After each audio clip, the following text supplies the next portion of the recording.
Hello and welcome back my dear students. आप सबों को फिर से अपना यूट्यूब चैनल माँ आशा ES पॉइंट में स्वागत है। माय डियर स्टूडेंट्स, आज की क्लास में मैं आपको 12th पॉलिटिकल साइंस यानी कि राजनीतिक शास्त्र के जो बिहार बोर्ड एग्ज़ाम जो 2021 में ऑब्जेक्टिव पूछा गया है उसके सभी क्वेश्चन को सॉल्व करने वाले हैं, इसलिए आप लोग इस वीडियो को शुरू से अंत तक ज़रूर देखेंगे। देखिए, ये आपके Bihar board exam view point से बहुत इम्पोर्टेंट है, इसलिए आप इस वीडियो को ज़रूर ध्यान से देखेंगे। अगर आप इस चैनल पे नए आए हैं तो प्लीज़ इसको सब्सक्राइब करेंगे, लाइक करेंगे और अगर वीडियो अच्छा लगेंगे तो अपने दोस्तों को भी शेयर करेंगे। तो बाकी चलते हैं क्वेश्चन की ओर। देखिए, इसमें आपको तो पता ही है कि 100 ऑब्जेक्टिव क्वेश्चन दिया जाता है जिसमें सिर्फ आपको 50 बनाना पड़ता है। तो ये सब आपको अभी से आप ध्यान में रखेंगे। अब क्या है इसमें आपको 50 बनाना है। तो प्रथम क्वेश्चन क्या है कि शीत युद्ध के दौरान जर्मनी का एकीकरण किस वर्ष में हुआ। शीत युद्ध के दौरान जर्मनी का एकीकरण किस वर्ष में हुआ। तो क्या होगा इसका आंसर? दिसंबर 1989, सितंबर 1990, सी अक्टूबर 1990 या डी जनवरी 1991 में। तो क्या होगा इसका आंसर? इसका आंसर होगा जनवरी 1991 में।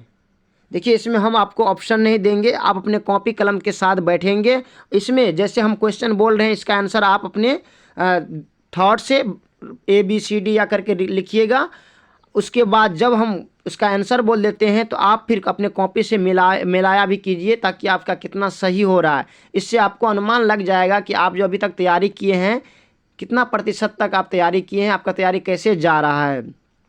तो प्रथम क्वेश्चन है कि संयुक्त राष्ट्र संघ के प्रथम महासचिव कौन थे। तो संयुक्त राष्ट्र संघ के जो प्रथम महासचिव थे वो थे ट्रिगिवलाई, ये इसका आंसर होगा। अब आगे है ताशकंद समझौता कब हुआ था। जो ताशकंद समझौता कब हुआ था? ताशकंद समझौता हुआ था 1966 ईस्वी में। उस समय हमारे देश के जो है ना जो प्रधानमंत्री थे वो थे लाल बहादुर शास्त्री जी।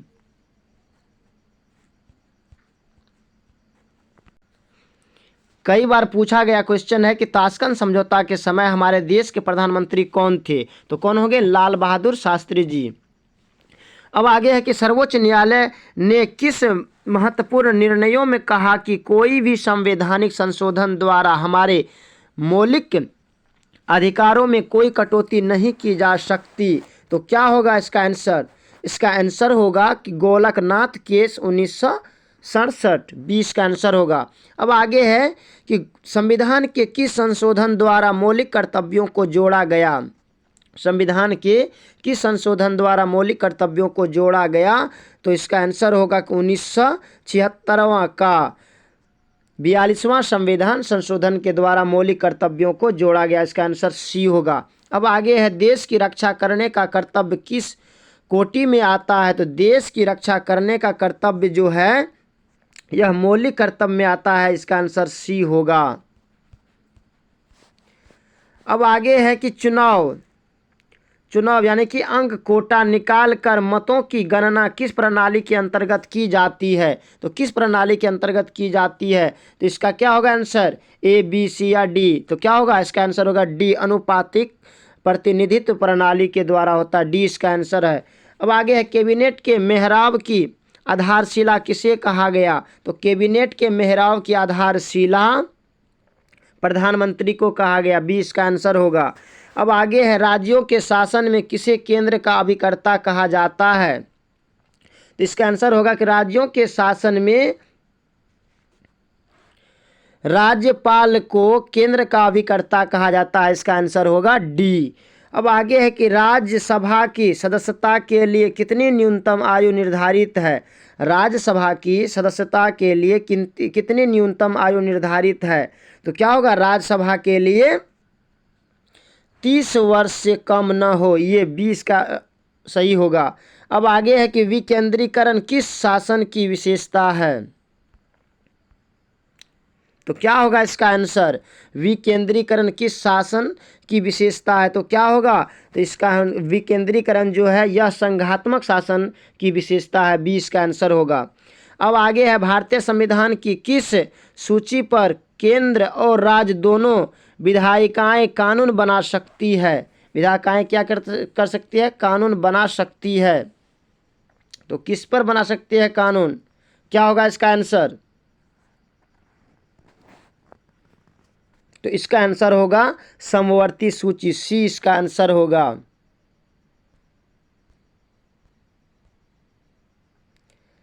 अब आगे है कि दक्षेस का पहला सम्मेलन किस देश में हुआ। तो दक्षेस का जो पहला सम्मेलन हुआ था वह हुआ था बांग्लादेश में, 20 का आंसर होगा।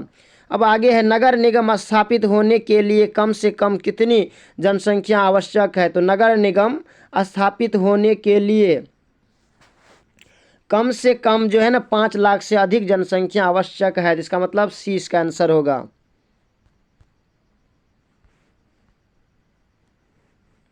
अब आगे है भारतीय नागरिकता संशोधन अधिनियम 1986 के अनुसार जो व्यक्ति पंजीकरण के माध्यम से भारतीय नागरिकता प्राप्त करना चाहते हैं उन्हें अब भारत में कम से कम कितने वर्ष तक निवास करना होगा। तो जो पंजीकरण के माध्यम से भारतीय नागरिकता प्राप्त करना चाहते हैं उन्हें भारत में कम से कम 10 वर्ष तक निवास करना होगा। इसका आंसर होगा डी, इसका आंसर होगा डी। अब आगे है कि हमारी नियोजन व्यवस्था किस विचारधारा पर आश्रित है। तो हमारी जो नियोजन व्यवस्था है यह है लोकतांत्रिक समाजवाद, सी इसका आंसर होगा। अब आगे है किस पंचवर्षीय योजना में गरीबी हटाओ कार्यक्रम को विशेष स्थान दिया गया। तो गरीबी हटाओ कार्यक्रम का जो विशेष स्थान दिया गया था वह था 5वीं पंचवर्षीय योजना। तो 5वीं पंचवर्षीय योजना कब हुआ था, 1974 से 1989। अब आगे है किस संविधान संशोधन के द्वारा नगर निकायों को संवैधानिक दर्जा दिया गया है। तो नगर निकायों को जो संवैधानिक दर्जा दिया गया है वह है 24वां संविधान संशोधन, सी इसका आंसर होगा। अब आगे है कि अनुसूचित जाति संघ की स्थापना किसने की। अनुसूचित जाति संघ की जो स्थापना किया था वह था doctor BR Ambedkar, doctor Bhimrao Ambedkar, 20 का आंसर होगा। अब आगे है भारत के वर्तमान राष्ट्रपति का नाम क्या है। तो भारत के वर्तमान राष्ट्रपति का नाम क्या होगा। तो देखिए अभी जो है ना वर्तमान में जो भारत का राष्ट्रपति है वो है द्रौपदी मुर्मू। ध्यान रखेंगे इस इनमें से कोई ऑप्शन नहीं होगा क्योंकि अभी चेंज हुआ है ना। अभी वर्तमान में जो होगा उसका नाम आप याद रखेंगे, जैसे प्रधानमंत्री, राष्ट्रपति, उपराष्ट्रपति, ये सब का नाम पूछ लेंगे तो फिर इसको जो है ना करंट में आपको याद रखना पड़ेगा। अब आगे है कि भारत चीन युद्ध किस वर्ष हुआ। भारत चीन युद्ध किस वर्ष हुआ था।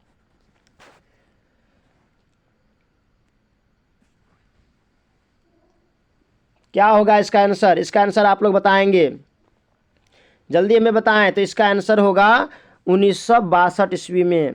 भारत और चीन युद्ध जो हुआ था 1962 ईस्वी में हुआ था। अब आगे है भारतीय विदेश नीति का आधार क्या है। तो जो भारतीय विदेश नीति का आधार है वह है कि विश्व शांति भी है, शांति स्वास्थ्य भी है, पंचशील भी है, इनमें से सभी। इसका आंसर होगा डी। अब आगे है परंपरागत सुरक्षा नीति के कौन कौन से तत्व है। तो परंपरागत सुरक्षा नीति के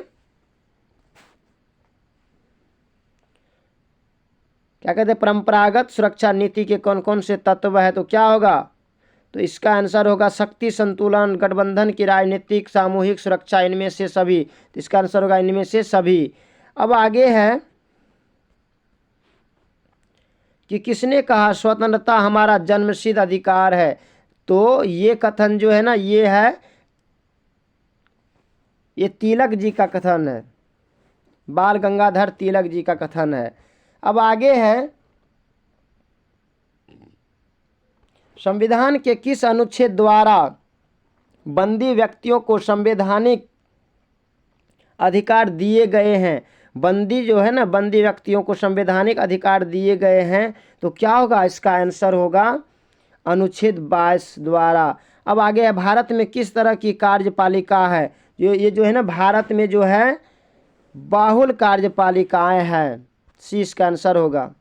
अब आगे है कि भारतीय संसद के उच्च अथवा द्वितीय सदन का नाम क्या है? तो भारतीय संसद के उच्च सदन तथा अथवा द्वितीय सदन का नाम है राज्यसभा, 20 का आंसर होगा।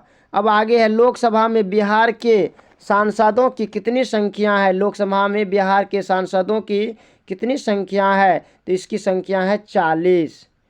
VVI ऑब्जेक्टिव क्वेश्चन है, इसको आप याद रखेंगे, इसको आप कॉपी पर भी नोट करेंगे।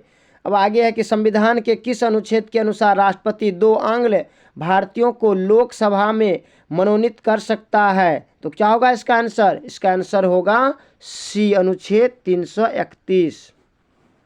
अब आगे है कि साधारण विधेयक को राज्यसभा कितने दिनों तक रोक सकती है?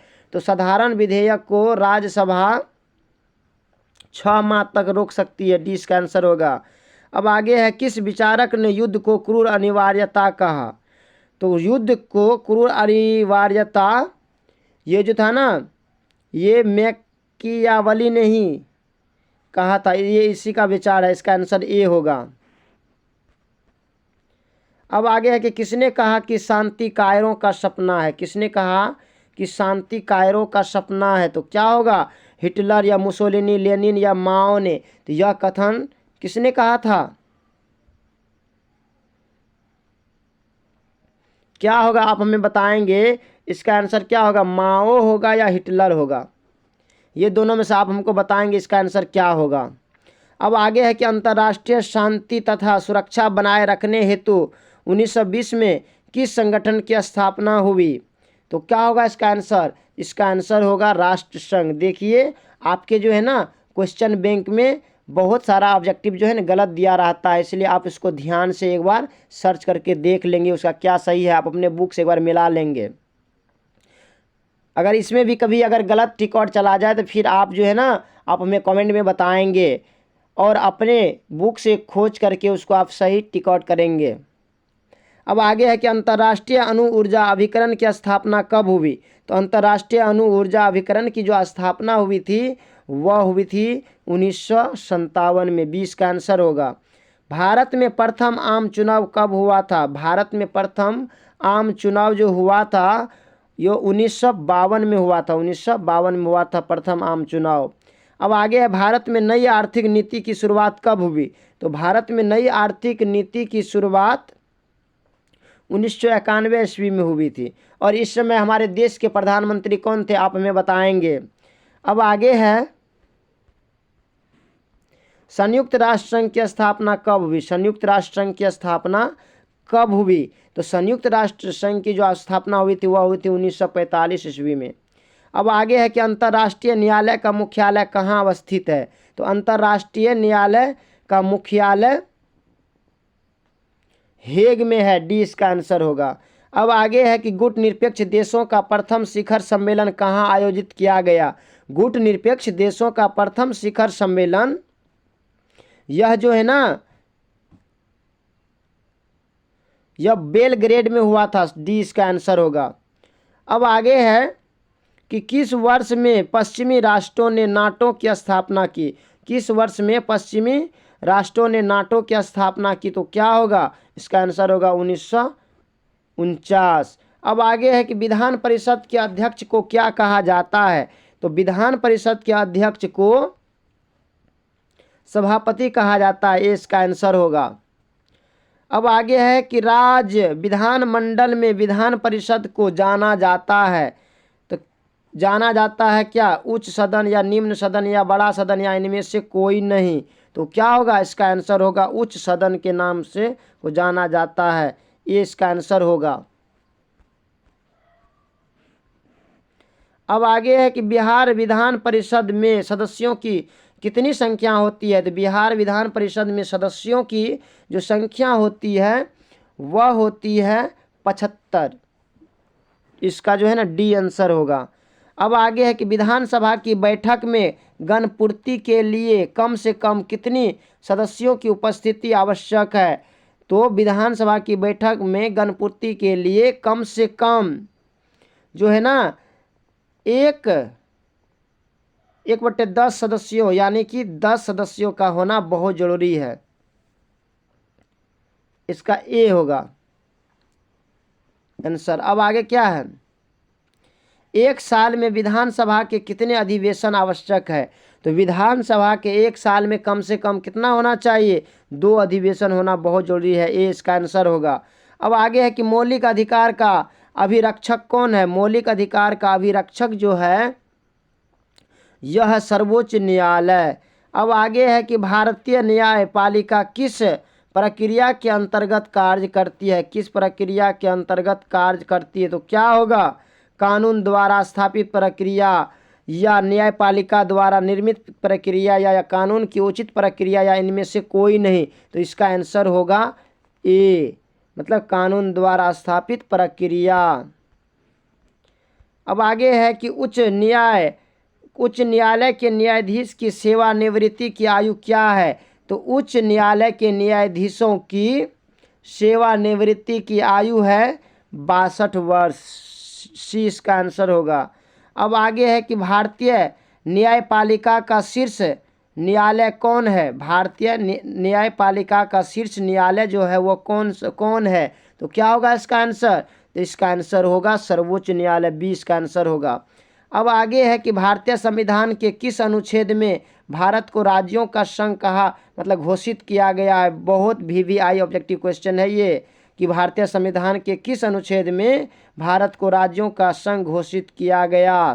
तो इसका आंसर हो गया प्रथम अनुच्छेद। तो माय डियर स्टूडेंट्स, हमने 50 ऑब्जेक्टिव क्वेश्चन आंसर को एक्सप्लेन कर लिए हैं। देखिए, अगर आपको जहां भी प्रॉब्लम लगेगा आप हमें बता सकते हैं, इसलिए आप अपना जो है ना पढ़ाई ध्यान से करें। अगर अभी तक अगर आपने हमारे YouTube चैनल को सब्सक्राइब नहीं किए हैं तो प्लीज़ सब्सक्राइब करेंगे, बेल आइकन को दबाएंगे और अपने दोस्तों को भी बताएंगे, उसको भी शेयर करेंगे। अब क्या है 51 नंबर का क्वेश्चन कि प्राकृतिक न्याय का सिद्धांत निम्नलिखित में से किस तत्व पर बल देता है? तो कौन से तत्व पर बल देता है? तो इसका आंसर होगा कानूनी दृष्टांत। अब आगे है कि न्याय व्यवस्था को सुरक्षित रखने के लिए किस तत्व की सर्वाधिक महत्वपूर्ण भूमिका है? न्याय व्यवस्था सुरक्षित रखने के लिए लिखित संविधान का सर्वाधिक महत्वपूर्ण भूमिका है, इसका आंसर हो जाएगा डी। अब आगे है कि निम्नलिखित में कौन सा अधिकार अंतःकरण की स्वतंत्रता पर बल देता है?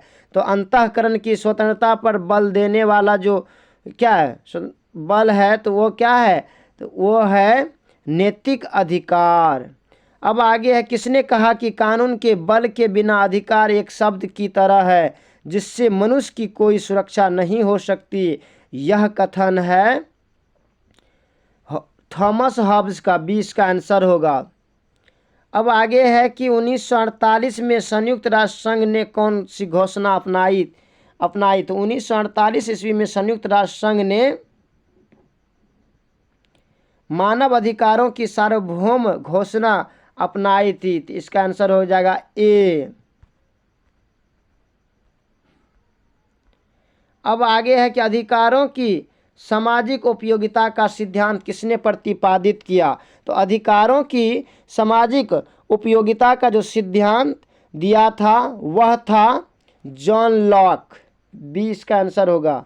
अब आगे है अधिग्रहण युक्त व्यक्तिवाद की अवधारणा किसके चिंतन में निहित है? तो अधिग्रहण युक्त व्यक्तिवाद की अवधारणा लॉक व बर्फ में निहित है, इसका आंसर बी होगा। अब आगे है कि नागरिक गणतंत्रवाद का सूत्र किसने प्रतिपादित किया? नागरिक गणतंत्रवाद का सूत्र किसने प्रतिपादित किया? तो इसका आंसर होगा ए, अरस्तु ने।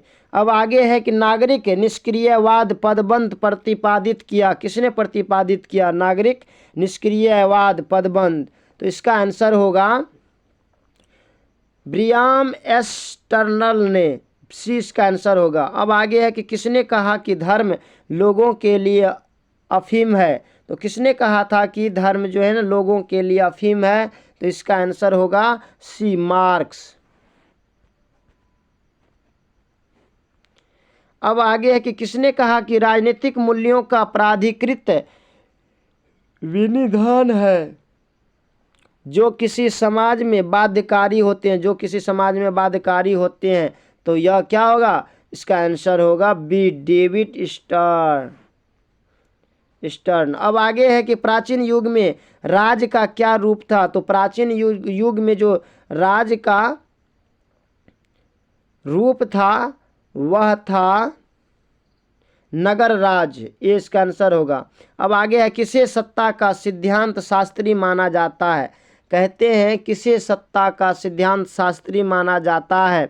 इसका आंसर क्या होगा? इसका आंसर होगा हॉब्स, सी इसका आंसर होगा। अब आगे है कि पॉलिटिक्स नामक पुस्तक का लेखक कौन है? पॉलिटिक्स नामक पुस्तक का लेखक है प्लेटो, ये इसका आंसर होगा। अब आगे है किसने कहा कि मुझे स्वतंत्रता दो या मुझे मार दो? किसने कहा कि मुझे स्वतंत्रता दो या मुझे मार दो? तो क्या होगा इसका आंसर? इसका आंसर होगा H.J. लॉस्की। क्या होगा? H.J. लॉस्की।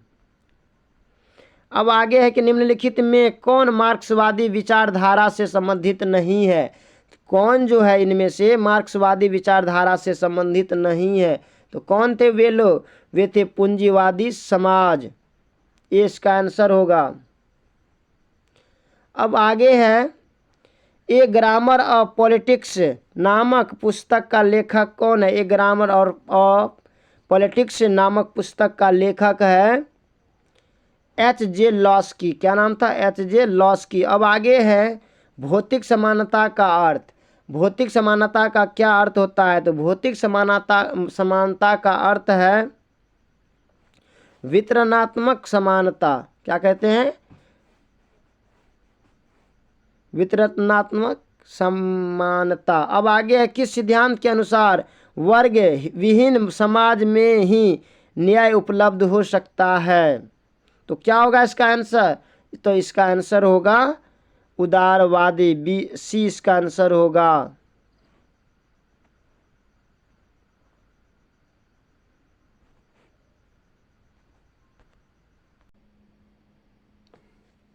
अब आगे क्वेश्चन है कि ए ग्रामर और ऑफ पॉलिटिक्स नामक पुस्तक का लेखक कौन है?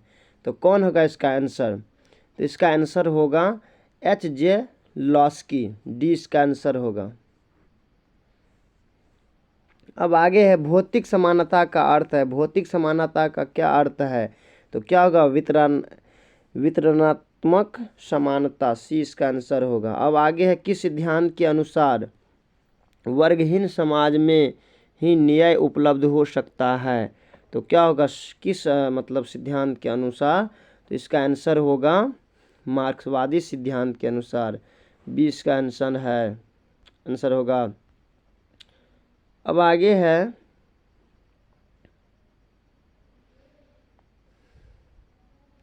राज्यसभा के सदस्यों का कार्यकाल है। मतलब क्या है? राज्यसभा के सदस्यों का जो कार्यकाल है वह होता है 6 वर्ष। कितना होता है? 6 वर्ष होता है। अब आगे है दोनों सदनों की संयुक्त बैठक की अध्यक्षता कौन करते हैं? दोनों सदनों की संयुक्त जो बैठकों के अध्यक्ष है वह करते हैं राष्ट्रपति, ये इसका आंसर होगा। अब आगे है कि नई अखिल भारतीय सेवाएं स्थापित करने की दृष्टि से विशेष महत्व किसका है? तो विशेष महत्व जो है वह होगा संसद के प्रस्ताव का, 20 का आंसर होगा।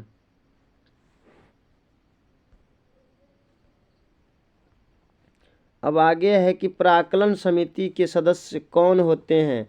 तो प्राक्कलन समिति के सदस्य लोकसभा के सदस्यों में से चुने जाते हैं, 20 का आंसर होगा। 20 का आंसर होगा। अब आगे है कि विधानसभा के सदस्यों का कार्यकाल कितने वर्ष के लिए होता है? तो विधानसभा के सदस्यों का जो कार्यकाल होता है वह होता है लोकसभा के सदस्य इसका जो होता है इसका 6 वर्ष के लिए होता है, इसका बी आंसर होगा। मतलब विधान परिषद के सदस्यों का जो कार्यकाल है वह होता है 6 वर्ष के लिए। अब आगे है कि विधान परिषद का सदस्य निर्वाचित होने के लिए कितनी उम्र आवश्यक है, कितनी उम्र जो है ना आवश्यक है, तो क्या होगा इसका आंसर होगा 30 वर्ष। डी इसका आंसर होगा। अब आगे है भारतीय संविधान में समवर्ती सूची की प्रेरणा कहाँ से ली गई, समवर्ती सूची की प्रेरणा कहाँ से ली गई, तो इसका आंसर होगा ऑस्ट्रेलिया से ली गई। सी इसका आंसर होगा। अब आगे निम्न में कौन संघ सूची का एक विषय, संघ सूची का एक विषय कौन सा है, तो क्या होगा इसका आंसर, इसका आंसर होगा रक्षा। बी इसका आंसर होगा। अब आगे है कि 42वें संविधान संशोधन द्वारा समवर्ती सूची में कौन से विषय जोड़े गए, तो कौन से विषय जोड़े गए थे 42वें संविधान संशोधन के द्वारा, तो क्या होगा इसका आंसर हो जाएगा ए, क्या होगा जनसंख्या नियंत्रण। अब आगे है भारतीय संघ में अवशिष्ट शक्तियां किनके पास है, भारतीय संघ में जो अवशिष्ट शक्तियां हैं वह है केंद्र के पास। सी इसका आंसर होगा। अब आगे है कि भारतीय योजना आयोग कब समाप्त कर दिया गया, भारतीय योजना आयोग कब समाप्त कर दिया गया, तो इसका आंसर क्या होगा, इसका आंसर होगा डी, क्या होगा डी 2014 में।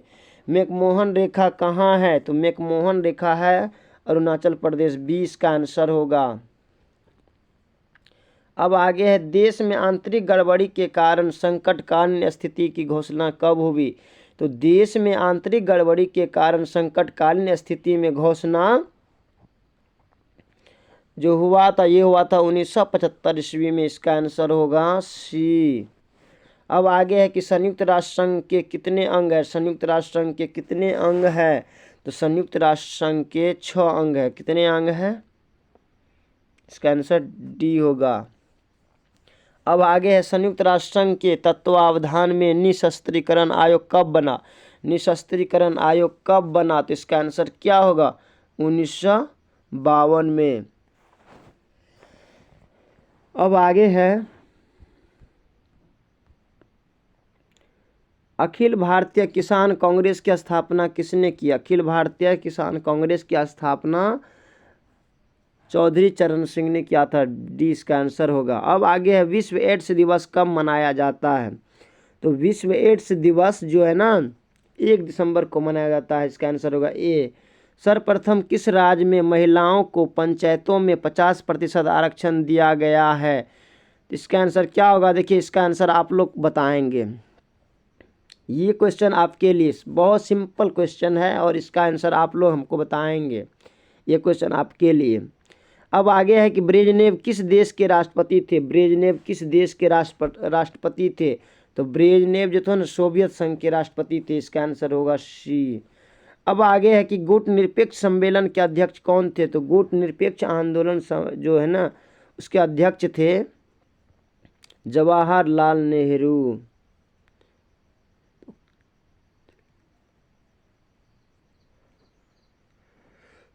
सॉरी, प्रथम गुट निरपेक्ष सम्मेलन के अध्यक्ष कौन कौन थे, जवाहरलाल नेहरू या सुकर्नो या अब्दुल नासिर या मार्शल टीटो। देखिए इनमें से आप एक बार हमको बताएंगे कि इसमें क्या होगा, सुकर्नो होगा या अब्दुल नासिर होगा या मार्शल टीटो होगा।